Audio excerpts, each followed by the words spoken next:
bẹ́ẹ̀ ni ó ti yẹ ẹ jẹ́ ká jọgbọ́jẹ́ máa kí n pa kó àṣepọ̀ ọdún lágbára Ọlọ́run bá nífẹ̀ẹ́ lè ṣàṣemọ́ àmín. Abala ìdọ́kì ìròyìn náà lẹ́ ń gbọ́ lọ́wọ́ níléeṣẹ́ Sweet 107.1 FM nílùú Abẹ́òkúta. HADJIA Ramaliifar àgbọ́ mábì wọ́n Ramaliifar òun ló níròyìn yín àti Adéwálé Elégbèdéwálé Kádàrá lórúkọ mi. Tí ọdún bá bá láyé kíru ẹnu bẹ́ẹ̀ kó máa fi ọpẹ́ fún Ọlọ́run ọba ni o, nítorí pé kì í ṣe mímọ̀ ṣe ẹ̀dá bí kò ṣe wípé Ọlọ́run ọba Elédùmarè ló fún wa ní oore ọ̀fẹ́ tá a fi ń náǹfààní láti wà láyé àti láyé rere. Nítorí ẹ̀ la ṣe sọ pé alihamdulilayi fún àǹfààní ọdún ìtúnu àwẹ̀ eléyìí tó ṣojú gbogbo wa láyọ̀ àti àlàáfíà yìí kò ní jẹ́ àṣemọ́ fún èmi àti yín. Ẹ já bẹ̀rẹ̀ báyìí pẹ̀lú àwọn ẹ̀dọ̀kí ìròyìn eléyìí tẹ́ ti ń dúró dè láti gbọ́ àwọn ìròyìn tuntun nẹ́nẹ́nẹ́ eléyìí tó jẹ́ pé kó tó di wípé àwọn ibi tó kù wọ́n máa gbé sí yín létí, àwa alákọ̀ọ́kọ́ gbé sí yín létí o. Àkọ́kọ́ eléyìí tí mo kọ́kọ́ nawọ́ mú ló ń sọ pé ẹ sọ̀rọ̀ lórí pínpín ẹlẹ́kùnjẹkùn lákòókò yìí o. Akérédolú ló sọ eléyìí bẹ́ẹ̀ fún Àdàmú.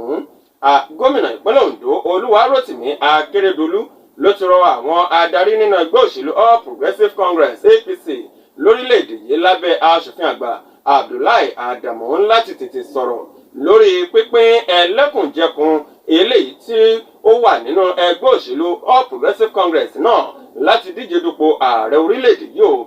Akérédolú sọ pé ibi tí wọ́n fi orí ọ̀rọ̀ tì sí nípàdé àpapọ̀ ẹgbẹ́ òṣèlú APC náà tó wáyé kọjá kí wọ́n tètè fi orí ẹ̀ tì sí ibì kan o.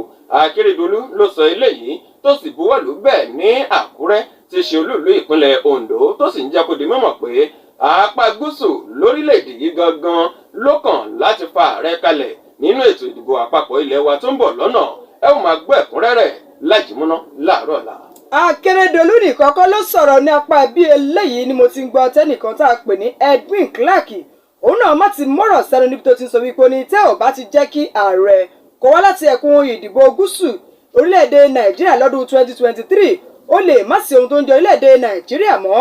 Ẹnìkan tó jẹ́ aṣíwájú nínú ẹgbẹ́ kan eléyìí tí wọ́n pè ní Pan Niger Delta Forum ìyẹn Edwin ló ti sọ̀rọ̀ o. Ó ní tẹ́ ò bá ti jẹ́ kí ẹni tí ó díje dupò nínú ẹgbẹ́ òṣèlú ìyóhùn kó jẹ́ kó wá láti ẹkùn ìdìbò gúúsù lórílẹ̀‐èdè Nàìjíríà. Ó ní ó ṣeéṣe o kí nǹkan kó má lọ bí kálukú ṣe ń rò mọ́. Ó tẹnubọ ọ̀rọ̀ eléyìí níbi tó ti ń sọ wípé ó ní àwọn ẹ̀yà kan lórílẹ̀‐èdè Nàìjíríà ni wọ́n ń rò wípé àwọn lè máa darí orílẹ̀‐èdè Nàìjíríà débi wípé wọ́n ń gbé agbára fúnra wọn.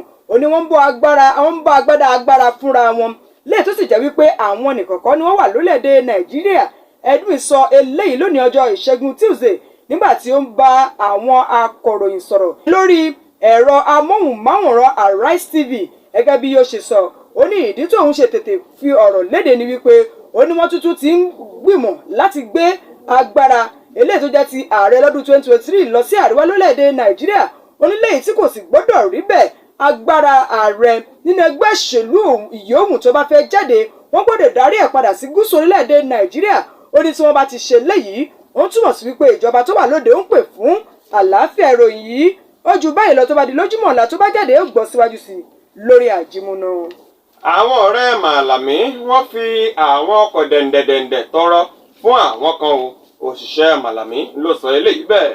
Àwọn ọ̀rẹ́ àti àwọn alábàáṣe ẹni tó jẹ́ amòfin àgbà àti alákòóso fún ọ̀rọ̀ ètò ìdájọ́ lórílẹ̀‐èdè yìí ìyẹn Abubakar Màlàmí SAN ni wọ́n ti fi àwọn ọkọ̀ dẹ̀ǹdẹ̀dẹ̀ǹdẹ̀ lóríṣiríṣi tọrẹ fún àwọn kan ní ìpínlẹ̀ Kebbi. Òṣìṣẹ́ Màlàmí kan tí òun jẹ́ Omar Gwandu ló jẹ́ kí eléyìí di mímọ̀ bẹ́ẹ̀ gẹ́gẹ́ bí ìwé ìròyìn The Punch ṣe fi síta lẹ́nìí ọjọ́ Ìṣẹ́gun Tuesday. Gwandu ó sọ wípé àwọn ọ̀rẹ́ amòfin àgbà yìí ni wọ́n ṣe eléyìí láti fi ṣe àtìlẹ́yìn fún Màlàmí lórí ọ̀rọ̀ ìdíje dupò rẹ̀ sípò gómìnà ní ìpínlẹ̀ Anambra náà. Eléyìí tí wọ́n fi àtìlẹ́yìn wọn hàn nípa pẹ̀lú owó eléyìí tó jẹ́ mílíọ̀nù márùndínlógóje náírà 135 million naira. Ìròyìn àti àwòrán tí ń lọ káàkiri wípé Màlàmí fún àwọn ọmọ ẹgbẹ́ òṣèlú All Progressives Congress APC ní ìpínlẹ̀ Kebbi kan ní àwọn ọkọ̀ dẹ̀ǹdẹ̀dẹ̀ǹdẹ̀. Ṣùgbọ́n Gwandu wá sọ pé àwọn ọ̀rẹ́ Màlàmí ni wọ́n fi àwọn ọkọ̀ náà ni wọ́n fi tọrẹ fún àwọn òṣìṣẹ́ elétò ìrànra ẹni lọ́wọ́ kan tí wọ́n pè ní HADJIA Foundation. Ẹ ó máa gbọ́ lẹ́kùnrẹ́rẹ́ síwájú sí i lówùúrọ̀ ọ̀la nínú àjímúná o. Ẹ̀míà Ìlọrin Alhaji Ibrahim Sulu Gambari ó mà ti sọ̀rọ̀ lórí gómìnà ìpínlẹ̀ Kwara yẹn Abdulrazak. Ó ní Abdulrazak ó tẹ̀síwájú nínú ìṣèjọba rẹ̀. Ó ní ó wù mí kí Abdulrahman kó gbé igbá ìbò lẹ́ẹ̀kan sí. Sulu Gambari ló fìdí ìròyìn yìí múlẹ̀ níbi tí ó ti ń sọ wípé ìdí tí mo ṣe sọ wípé kí Abdulrahman kó lọ fún sáà kejì gẹ́gẹ́ bí gómìnà ìpínlẹ̀ Kwara kò ju wípé ó ti ṣe iṣẹ́ takuntakun tó kọjá bí àwa gan ṣe lérò pé yóò ṣe lọ. Sulu Gambari sọ eléyìí ní Ìlọrin, eléyìí tó jẹ́ olúùlú ìpínlẹ̀ Kwara yẹn nílé ìjọba ní ìpínlẹ̀ náà níbi tí wọ́n ti ń sàmì sayẹyẹ ọdún ìtúnu àwẹ̀. Ó ní gómìnà ti ṣe iṣẹ́ gidigidi gan o, eléyìí tí ó fóun láǹfààní láti lè fọwọ́sọ̀yà wípé kí gómìnà náà kí ó gbégbá ètò ìbò sáà kejì gẹ́gẹ́ bó ṣe tẹ̀síwájú ìròyìn náà. Ó ní ọ̀pọ̀ ìgbà ló ṣe wípé gómìnà fúnra rẹ̀ ló máa jáde láti lọ sí àwọn orí pápá láti lọ wo iṣẹ́ léyìí tó fi rán àwọn tí wọ́n jẹ́ alábòjútó, léyìí tó ń túmọ̀ sí wípé ìfẹ́ ìlú ó wà lórí ọkàn rẹ̀. Ó ní fún ìdí èyí tẹ́ ẹ bá ti wo gbogbo iṣẹ́ tó ti ṣe sẹ́yìn, ẹ ò ní jà mí níyàn láti wípé mo ní kí gómìnà náà kó tẹ̀síwájú kó wá gbégbá ìbò láti jẹ́ gómìnà fún sáà kejì ní ìpínlẹ̀ Kwara. Ẹ káàbọ̀ padà. Ẹ̀dọ́kì ìròyìn ló ṣe ń tẹ̀síwájú níkànnì rédíò Sweet 107.1 FM nílùú Abẹ́òkúta. Ìjọba ìpínlẹ̀ Ògùn ṣàgbékalẹ̀ ṣíṣàyẹ̀wò orúkọ fún àwọn òṣìṣẹ́ fẹ̀yìntì pensioners láti mọ àwọn tó ṣì ń bẹ láyé tó lẹ́tọ̀ọ́ láti gbowó lọ́wọ́ ìjọba. Ìjọba ìpínlẹ̀ Ògùn ṣe àgbékalẹ̀ ṣíṣe àyẹ̀wò orúkọ fún àwọn òṣìṣẹ́ fẹ̀yìntì láti mọ iye àwọn òṣìṣẹ́ fẹ̀yìntì tó ṣì yẹ kó máa gba owó lọ́wọ́ ìjọba ìpínlẹ̀ Ògùn. Ètò ṣíṣe àyẹ̀wò orúkọ yìí ni yóò bẹ̀rẹ̀ láti ọjọ́ 5 oṣù 5 May 5th sí ọjọ́ 29 oṣù 5 May 31st ọdún 2022 tá a wà yìí káàkiri àwọn ibùdó mẹ́jẹ̀jọ tí wọ́n pè ní Treasury Cash Offices TCO bẹ̀rẹ̀ láago 9 òwúrọ̀ ní ojoojúmọ́. Nínú àtẹ̀jáde eléyìí tí olórí àwọn òṣìṣẹ́ ọba dókítà Nọ́fíù Àìgbóró tó fi síta láìpẹ́ yìí ṣe lálàyé wípé tí Ìjẹ̀bú-Igbó TCO ní Àbùsí Èdùmàrè Academy ni yóò kọ́kọ́ wáyé ní May 5 àti May 6 ọdún 2022 yìí. May 9 àti May 10 ní ti Ṣàgámù Town Hall Makun Ṣàgámù. Tí Ìjẹ̀bú-Òde yóò wáyé ní Sebastian Catholic Church ní Odò Ẹ̀gbọ̀ Ìjẹ̀bú-Òde ní May 11 àti 13 tí yóò sì tẹ̀síwájú ní Ibi Adé TCO ní May 16. Tí Ayétòrò yóò wáyé ní Cooperative Hall Jọ̀gá Ayétòrò ní May 17. Nígbà tí Ìlaró yóò wáyé ní ilé ẹgbẹ́ gómìnà Governors Lodge ní Ìlaró ní May 18 àti 19. Ogúnjọ́ oṣù 5 May 20 àti 23rd ni yóò wáyé ní Ọ̀tà ní AUD Primary School Ọ̀tà ní ìpínlẹ̀ Ògùn. Nígbà tí ìlú Abẹ́òkúta tí yóò wáyé láàrin ọjọ́ Ìṣẹ́gun 24th sí May 31st ní ilé ẹgbẹ́ àwọn òṣìṣẹ́ fẹ̀yìntì Nigeria Union of Pensioners Event Center Ìjẹun Lókòsì. Lẹ́kùnrẹ́rẹ́ ẹ ó máa gbọ́ nínú àjímúná láàárọ̀ láò. Àwọn ilé ẹ̀kọ́ ní ìpínlẹ̀ Èkìtì gbọ́dọ̀ wọlé sáà ìkẹ́kọ̀ọ́ wọn o, ìyẹn ní ọ̀la ọjọ́rú Wednesday gẹ́gẹ́ bí wọ́n ṣe fìdí ìròyìn múlẹ̀ lónìí ọjọ́ Ìṣẹ́gun Tuesday láti ọwọ́ ẹni tó jẹ́ alábòjútó fún ètò ẹ̀kọ́ ní ìpínlẹ̀ Èkìtì ìyẹn Abilékọ Bímpé Adéríyè ló pa á láṣẹ wípé ó ní tó bá ti di ọjọ́rú Wednesday ní kí gbogbo àwọn tí wọ́n jẹ́ akẹ́kọ̀ọ́ àti olùkọ́ kí wọ́n wọlé sáà ìkẹ́kọ̀ọ́ míì. Eléyìí lẹ́yìn tó pa àṣẹ náà lẹ́ni tó jẹ́ olùdarí ẹ̀ka ètò ẹ̀kọ́ iléeṣẹ́ ọba tó bu ọwọ́ lu àṣẹ náà ìyẹn Abilékọ Abímbọ́lá Dàda ìyẹn lónìí ọjọ́ Ìṣẹ́gun Tuesday níbi tó ti ń sọ wípé ìyẹn ní Adó Èkìtì níbi tó ti ń sọ wípé òun rọ gbogbo òbí àti alágbàtọ́ ní ìpínlẹ̀ Èkìtì láti jí gìrì kí wọ́n rí dájú wípé wọ́n ti mú gbogbo ohun táwọn ọmọ wọn yóò lò fún sáà ìkẹ́kọ̀ọ́ mìíràn wọ́n ti mú sílẹ̀ nítorí wípé sáà ìkẹ́kọ̀ọ́ mìíràn yóò bẹ̀rẹ̀ ní ọ̀la ọjọ́ Wednesday yẹn ní dédé aago tí àwọn akẹ́kọ̀ọ́ máa ń wọlé gẹ́gẹ́ bí wọ́n ṣe tẹ̀síwájú ìròyìn yìí.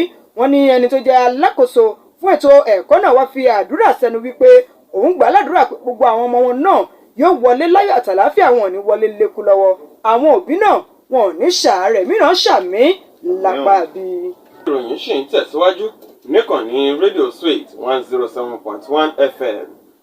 Lórí ọ̀rọ̀ fàákájà àti awuyewuye tó ń wáyé lórí ọ̀rọ̀ oyè òṣòyè ní ìpínlẹ̀ Anambra, ilé-ẹjọ́ ti rọ ẹnìkan lóyè láti ìlú Ngige báyìí o.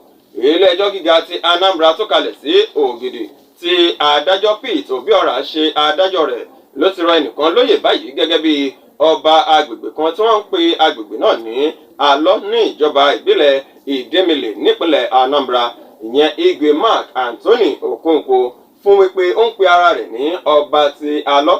Agbègbè Alọ́ yìí ní ìlú ẹni tó ti fi ìgbà kan rí jẹ́ alákòóso fún ọ̀rọ̀ ètò iṣẹ́ ṣíṣe àti ìgbanisíṣẹ́ lórílẹ̀‐èdè yìí ìyẹn ọ̀mọ̀wé Grace Ngige léyìí tó jẹ́ wípé Ngige gan fúnra ẹ̀ kò fọwọ́ sí Okonkwo láti ṣe ọba ìlú Alọ́ náà láti ọdún 2014 tí ìjọba ìpínlẹ̀ Anambra tí wọ́n ti fún Okonkwo ní ìwé ẹ̀rí oyè àti ọ̀pá àṣẹ láti ṣe ọba ìlú Alọ́ náà o.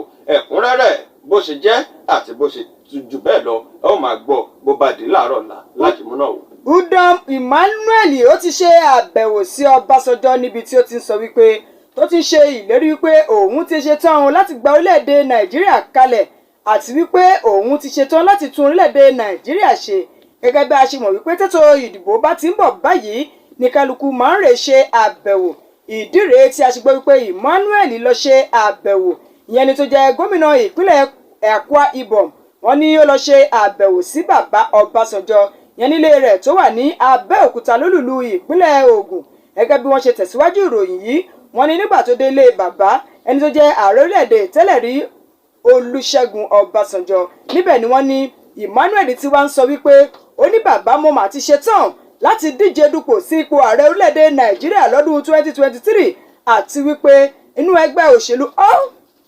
ẹgbẹ́ òṣèlú People's Democratic Party ni mo fẹ́ gbà jáde o. Gẹ́gẹ́ bí ó ṣe fi ìdí ìròyìn múlẹ̀ látẹnu ẹni tí ó jẹ́ alukoro ètò ìpolongo ìbò ìyẹn Bọ́lá Babáwọlé ló fìdí ìròyìn múlẹ̀ wípé gómìnà Akwa Ibom ìyẹn Emmanuel ló wá ṣe àbẹ̀wò sí àrẹ̀mọ Olúṣẹ́gun Ọbásanjọ́ ìyẹn nílé wọn tó wà ní Abẹ́òkúta níbi tó ti sọ wípé wọ́n ní wá sọ fún bàbá wípé òun ti ṣetán láti gbé orílẹ̀-èdè Nàìjíríà síwájú sí àti wípé láti ra orílẹ̀-èdè Nàìjíríà kalẹ̀ lọ́wọ́ ohun tí a kóra wá sí tàbí tí wọ́n kó wá sí. Gẹ́gẹ́ bí wọ́n ṣe ní Emmanuel ṣe fèsì ọ̀rọ̀ yìí nígbà tí wọ́n ní ó ń bá bàbá sọ̀rọ̀ wípé bàbá ìwúre yín ni mo fẹ́ o láti dé ipò àṣẹ lọ́dún 2023. Iná ọmọ rárá mà ṣọṣẹ́ ní iléeṣẹ́ àjọ tó ń rí sí ọ̀rọ̀ ètò ìbò lórílẹ̀‐èdè yìí eléyìí tó wà ní ìpínlẹ̀ Zamfara. Iléeṣẹ́ àjọ tó ń rí sí ọ̀rọ̀ ètò ìbò lórílẹ̀‐èdè Nàìjíríà ìyẹn Independent National Electoral Commission INEC tó wà níjọba ìbílẹ̀ Kaura Namuda nípínlẹ̀ Zamfara ní iná ti ṣọṣẹ́ báyìí níbẹ̀ o ní nǹkan bíi aago 9 àṣálẹ́ àná 9 PM àná ọjọ́ ajé Monday ní ìṣẹ̀lẹ̀ náà ló ṣẹlẹ̀ nígbà tí àwọn iléeṣẹ́ panápaná fi máa dé ibi ìṣẹ̀lẹ̀ náà ni wọ́n jẹ́ kó di mímọ̀ yìí pé àwọn ò mà ní omi nínú ọkọ̀ wọn eléyìí tí wọ́n lè fi ṣiṣẹ́ láti pa iná náà léyìí tí wọn ò ní àǹfààní láti rí iná náà pa títí tó fi jó iléeṣẹ́ INEC náà ó mà jó gbúrúgbúrú mọ̀ ni o. Àwọn tí wọ́n jẹ́ aláṣẹ ní iléeṣẹ́ INEC ní ìpínlẹ̀ Zamfara náà àti àwọn tó jẹ́ lọ́gàálọ́gàá ní iléeṣẹ́ INEC ọ̀hún lórílẹ̀‐èdè yìí ló jẹ́ wípé títí di àkókò tí a fi ń kó ìròyìn yìí tá a fi kó jọ tá a fi mú sétí gbọ́yìn kò mà tí ì sí ẹni tó lè sọ wípé nǹkan báyìí mà ló ṣe okùnfà ìṣẹ̀lẹ̀ ìjàmbá iná ọ̀hún o. Ẹ̀kúnrẹ́rẹ́ àárọ̀ ọ̀la lẹ́gbọ̀ọ́ dáadáa. Gbàgbélé ayé ṣe lénìí òun náà láwòrán lẹ́yìn wọ̀ọ́lá tó bá lọ tán. Bó o ṣe eré ayé ò ní gbàgbé rẹ, bó o ṣe lódì kejì ẹ̀wẹ̀ ò ní dẹ́ni gbàgbé. Rere ló pé ìkà ò pé o, ẹja àgbélé ayé ṣe rere. Adéwálé Elégbèdé Wálé Kádàrá. Kódùn kó pọ̀ Ọlọ́run bá tẹ́ rí yẹn ní fẹ̀dà lágbára Ọlọ́run bá yóò fún tèmi tí